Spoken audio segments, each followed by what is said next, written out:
information.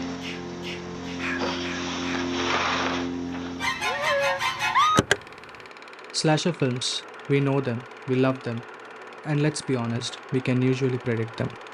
But what happens when a movie not only acknowledges those familiar tropes, but rips them apart from the inside?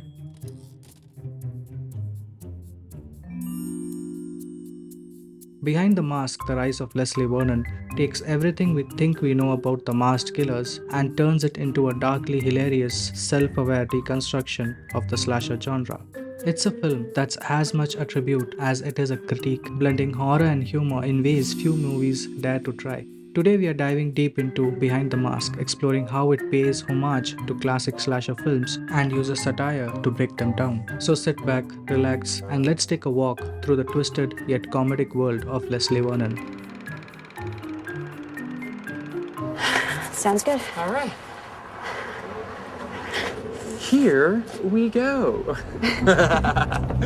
Welcome back to Cinema Discourse, where we deep dive into the world of cinema, whether it's exploring hidden themes, breaking down iconic scenes, or appreciating the art behind the movies we love.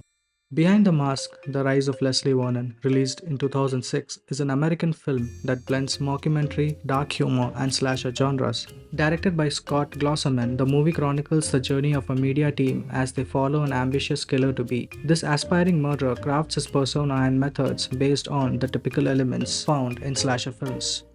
Slasher films with their masked killers, doomed victims, I'm your boyfriend now, Nancy. and final girls have been a cornerstone of the horror genre since the late 70s and early 80s.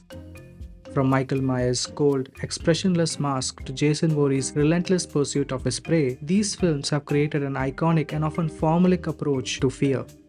Behind the Mask, The Rise of Leslie Vernon takes these well-worn tropes and twists them, offering a loving homage and a sharp deconstruction of the genre. The film doesn't just play by the rules, it exposes them, all while adding a layer of satirical humor that entertains and critiques. Time to dance with the devil.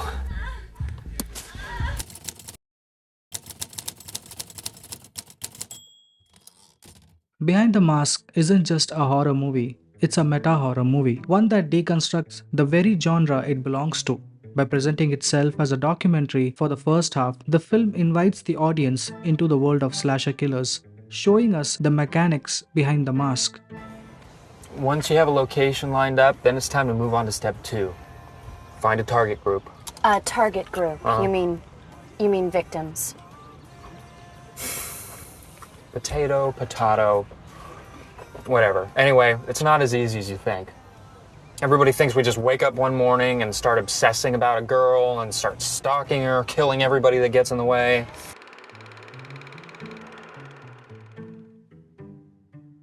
Leslie Vernon, our protagonist, isn't just a mindless killer, he's a methodical, almost obsessive craftsman. He follows a strict set of rules, akin to a ritual, to ensure that everything goes according to the plan, for selecting the perfect final girl to orchestrating the deaths of his victims. This methodical approach to slasher mechanics is both an homage to and a critique of the genre. The film highlights how formulaic slasher movies can be. Everybody will be partying. Kelly won't be having any of it, hopefully. Her jock boyfriend's gonna get frustrated, take it out on the stoners. The stoners are gonna be stoned. And then the lights will go out. With their predictable patterns and conventions. However, by exposing these rules, Behind the Mask elevates the genre, making us appreciate the artistry behind the horror classics while also poking fun at the predictability. One of the most striking aspects of Behind the Mask is its satirical tone. The film isn't just a love letter to slasher movies, it's a parody, a comedy, and a critique all rolled into one. Leslie Vernon's journey is portrayed with a tongue-in-cheek attitude, blending the absurd with the terrifying. The film plays with its audience's expectation by making us laugh at the very things that usually scares us. For instance, the concept of the final girl is treated with both reverence and ridicule. What is a survivor girl? Oh, I'm sorry. It's an industry term. It's what you call a girl like her who just might be able to walk away from me at the end of the day. Okay, what is it about this girl? Well, she's a virgin. Leslie explains the importance of this archetype with a level of seriousness that is both amusing and unsettling. We see him go through the mundane tasks of planning his murders as if he were preparing for a casual weekend getaway, underscoring the absurdity of the slasher formula while simultaneously making it clear how ingrained these tropes are in horror storytelling. You know what I mean?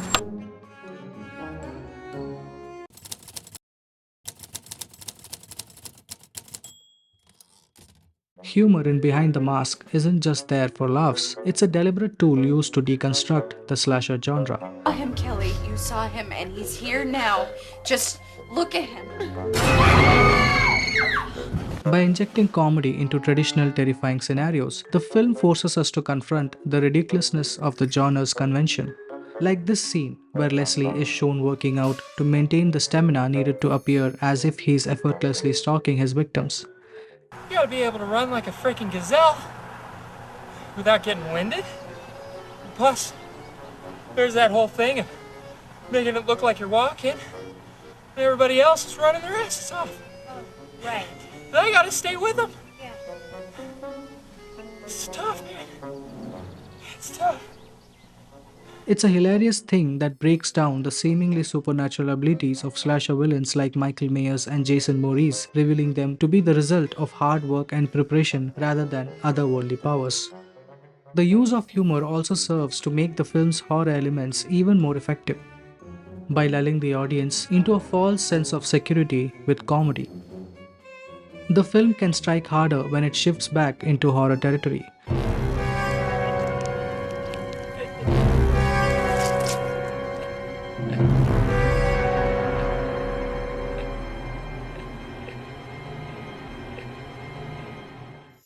The duality of Behind the Mask being both funny and creepy keeps the audience on their toes, never allowing them to fully relax or anticipate what will happen next.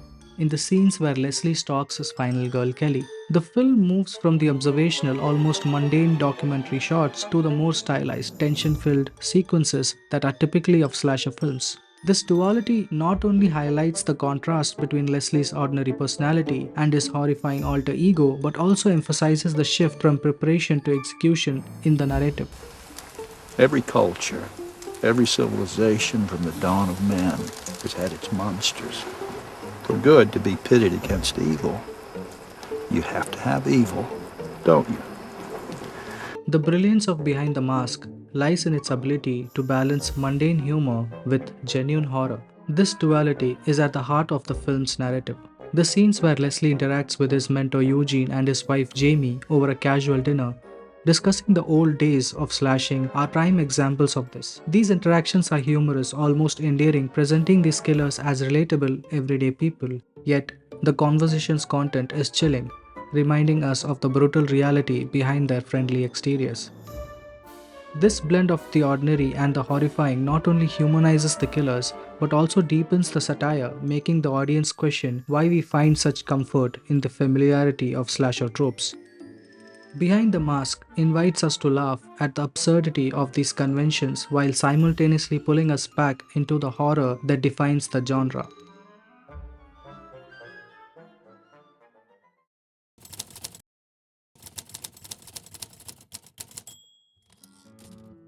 Behind the Mask, The Rise of Leslie Vernon is more than just a slasher film. It's a clever, satirical deconstruction that pays homage to the genre while simultaneously tearing it apart.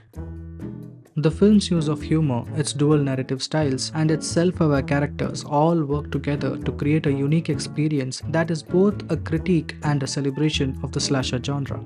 In Leslie Vernon, we see the ultimate expression of the slasher villain, a figure who is as much as a product of his genre as he is a reflection of it. For horror fans, Behind the Mask is a must-watch. It's a film that understands the genre deeply and isn't afraid to laugh at it, all while delivering the thrills and the chills that make slasher movies so endearingly popular. It's a love letter to horror wrapped in satire, reminding us why we fell in love with the masked killers of the silver screen in the first place. Thank you for joining me in this exploration of Behind the Mask, The Rise of Leslie Vernon. If you enjoyed this video, please like, share and subscribe for more deep dives into the world of cinema. Leave a comment below with your thoughts on the film or suggest what movie you would like to see explored next. Until next time, stay curious, stay captivated, and discover the depth of cinema on Cinema Discourse.